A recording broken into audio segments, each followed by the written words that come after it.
that yank trash. Morning, Governor. This is a real gentleman's rifle. Let's talk about the SA80 and why we love our bully boy.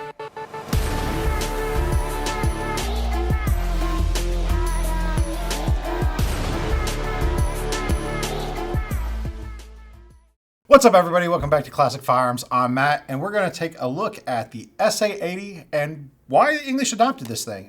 So the SA80 is a interesting bullpup rifle, but it's got a reputation for being kind of universally disliked as a difficult implement to use, cleaning and keeping it running and things.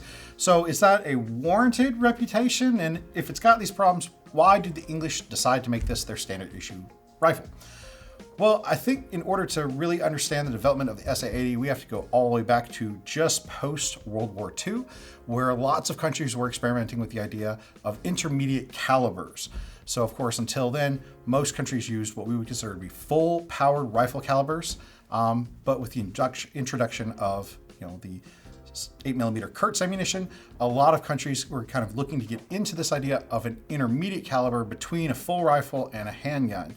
And the British developed their own. They developed 280 British, which was 7x43mm.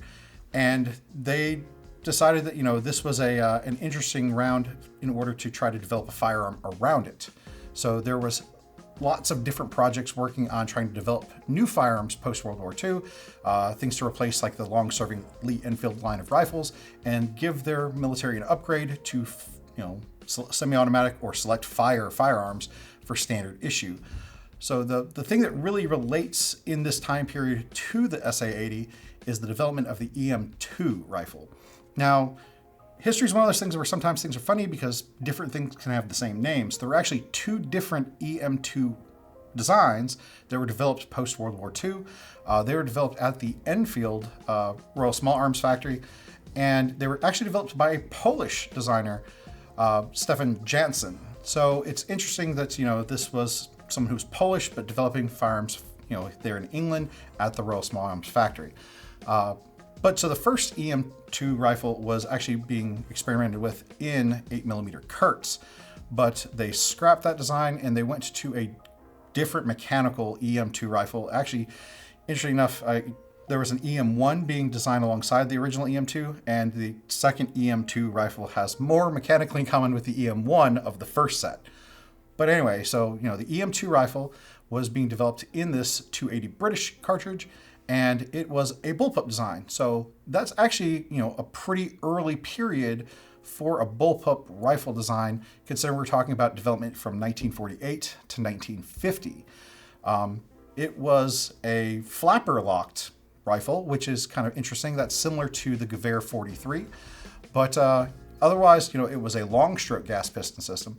And being a bullpup, the action is behind the trigger in the shooter's hand, so it's able to get a lot of barrel length in for a relatively shorter overall length to the rifle.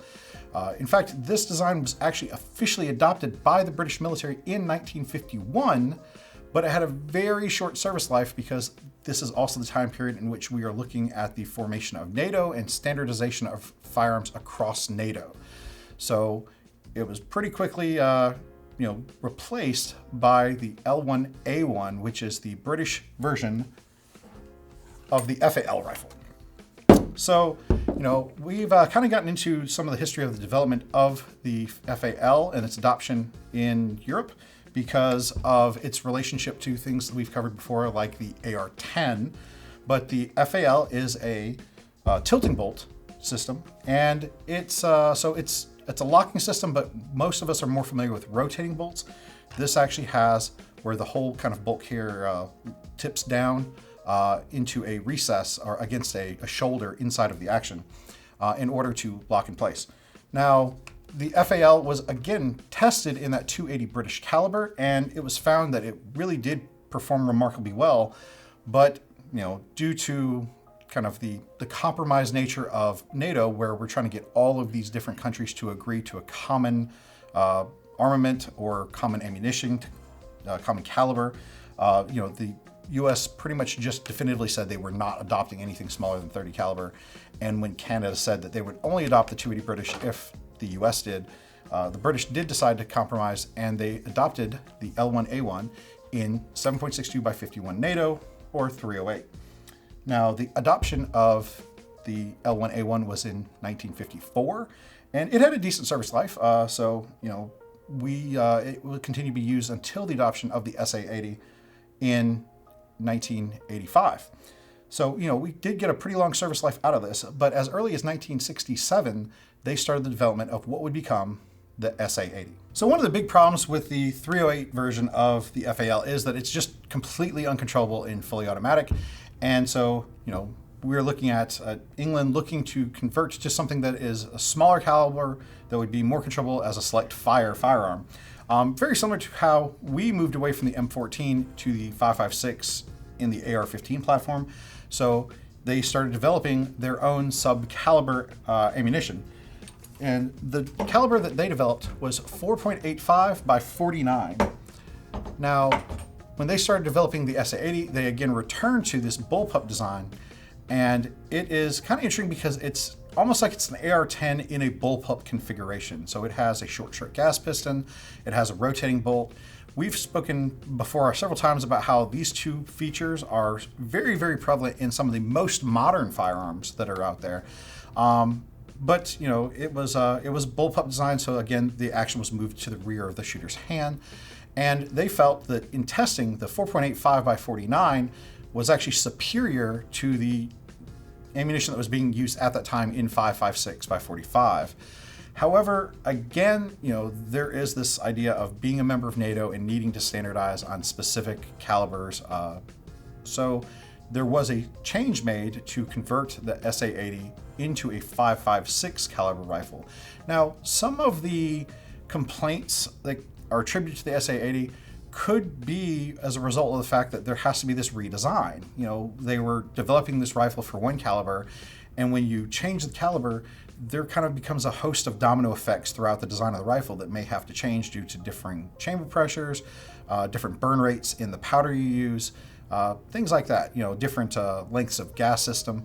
So also at this time in the Royal Small Arm Factory at Enfield, there were actually several changes in personnel where over time, people who had long history and experience there were leaving and being replaced. So it's very possible that it was a result of, having to redo work and redo some testing, as well as the technical challenges of changing the caliber that could contribute to the fact that there were mechanical shortcomings when it comes to the finished product of the SA80. Eventually, they do adopt the SA80 as the L85A1 in 1985, and it is chambered in 5.56. It uses Stenag standard issue magazines, and originally these were produced by Colt, and they were made of aluminum. Over the years, there would be multiple changes in the magazines to correct issues with reliability for feeding, so they eventually went to steel magazines produced by H&K, and then eventually they now use polymer magazines made by Magpul, which is really interesting to see that some of the mags that you and I probably enjoy shooting our guns are also used in the British service rifles now. There were reasons for that. The original Colt aluminum mags were considered to have underpowered springs, and so you couldn't load them completely. It was generally a rule that you would load to 26 to 28 rounds in a standard 30-round magazine. They would deform easily. The lips would get damaged or bent, causing feeding issues, and the actual magazine body could be bent just by gripping it too hard. The aluminum molds didn't have enough structural stability, so you could induce feeding issues where the magazine couldn't advance the follower because the walls had been bent. The H&K steel mags operated much, much better, but of course, steel mags are significantly heavier than aluminum mags, which is what leads us to eventually the polymer mags from Magpul being both more proven reliable as well as having a lower weight. In fact, it's very interesting because by about 1994, they considered the production of the L85A1 to be complete. They had produced enough to arm the military, and at that time, they handed off kind of a service contract to HK, who would produce additional spare parts when needed, as well as perform all the upgrades that would happen to them in the future. We touched on the FAMAS video about how, one of the reasons why France had to leave the FAMAS was a kind of relegation of their domestic firearm production. And I find it interesting that the Royal Small Arm Factories in England also closed most of the locations that built the L85A1, and they then relied on H&K to produce those parts that are needed for servicing. Although H&K did open a location there in Nottingham, England, to produce the parts for the British support. Regardless, even though the rifle seemed to have again a good performance on paper when it was originally adopted, they quickly found that when it saw actual service, there were lots of issues that came up, and it got a very poor kind of reputation amongst service members there as well. It was so complicated to take it apart that they actually have jokes amongst British soldiers that one of the things you'll never find in life is a clean L85A1 because you just never took it apart to clean it. It was just too difficult, not worth the bother. Of course, not being cleaned helps contribute toward different kind of malfunctions.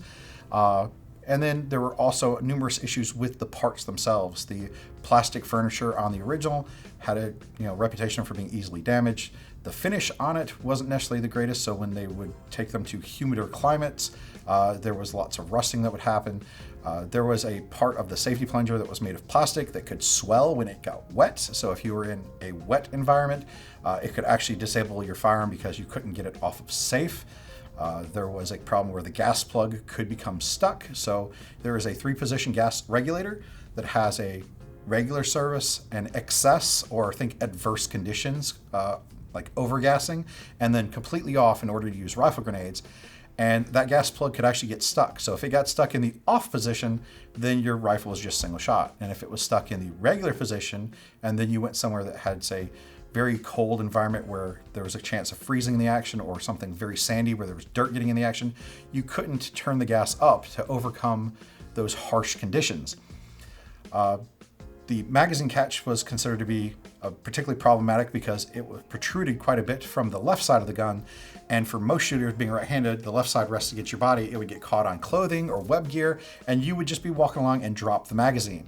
So there were quite a lot of these different issues with the rifle that just gave it a really poor reputation. Do you know what the British Army called the L85? What's that? The nickname they gave it was the civil servant, because it couldn't be fired.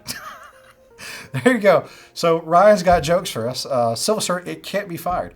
And that's another one of the things that when they did go to the L85A2, one of the first upgrades that H&K performed was an adjustment of the fire control group, so like the trigger and hammer and disconnector, to make it more reliable. And they're actually trying to increase slightly the dwell time. So from one of the things I saw, it said that it had pretty regular problem in semi-automatic fire, which was actually a little bit better in full auto fire. So they redesigned that fire control group to give it a little bit of a longer lock time to allow the firearm to cycle, and that way it would actually improve and smooth out the function of the firearm. They also did a number of things. They upgraded the furniture, they upgraded the safety and magazine catch, things like that, to help make the rifle more reliable. And the A2 had phenomenal results when they introduced the A2 revisions. They drastically cut down on the number of jams, stoppages, misfires that were resulting from the rifle's use. Now, the rifle maintained a kind of bad reputation, but when the military looked into it and to see why these changes weren't resulting in positive results, what they found was that the numbers did not support the reputation anymore. That they had, actually very few stoppages or misfires, and most of the time that was as a result of improper maintenance of the firearm. H&K also introduced a whole new cleaning kit and a kind of manual of arms when it comes to the care of the rifle in order to help improve the service life of the rifle by having actually maintenance for once. Now, as recently as 2018, the military has gone through another advancement for the A3, and there are a number of upgrades that have been made in the A3. Again, these are all being done by H&K as part of their service contract, including putting a Daniel Defense designed Picatinny handguard on it. They've redesigned the upper receiver. It's actually a lighter firearm due to the upgrades. And so they have actually come out and said that they don't see why the L85A3 couldn't be a service rifle through 2025 or longer. So it's interesting to see something that was designed all the way back at the kind of, end of the 1960s, beginning of 1970s, and adopted all the way back in 1985 as something that they're considering to be a rifle that they're going to continue to use as their standard issue rifle. And it's great to hear that, a lot of the problems that plagued the design and are still kind of being held against it in its reputation have been resolved to a large extent. The LA5 is an interesting rifle. We don't have one. Obviously, I think it would be kind of really cool to shoot. As a left-hander, that would also be a problem. The LA5 is not considered one of the kind of designs of bullpup rifles that's friendly left-handed shooters. One thing, it has the reciprocating charging handle and the ejection on the right side. And so I kind of saw that they said that most left-handed soldiers are just told to shoot it from their right hands. That the Department of kind of Defense or Ministry of Defense in England just insisted that it was fine. Left-handed soldiers would be able to learn how to accurately fire from the right shoulder, which, may be true, but certainly I am not super practiced at shooting from my off shoulder. Maybe something I should practice more. But, the L85 is mechanically an interesting firearm, and it's got a really interesting history of use by the British military as part of NATO operations, whether that be like Desert Storm or, going to Sierra Leone for peacekeeping and just different operations around the world. So it's kind of, in my opinion, it's like the British AR-15 or M16, where, over a substantially similar time period, it's got, I think, a lot of the same cultural connotations for their military that the M16 or M4 now have with our military. So it'd be great to get my hands on it and be able to take it out to the range. I still don't think that it's going to hold a candle to my favorite firearms in my heart, but that's okay. It's still a really cool gun. So, hopefully this helps explain, because I think a lot of what we hear is just kind of that old reputation of being a bad rifle that's hard to maintain. That's, while that may have been true, they have actually done quite a lot to increase the performance of the SA80, which explains how it is still their standard issue service rifle.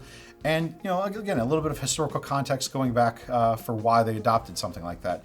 I really think the EM2 is cool, and the fact that they designed a bullpup so long ago.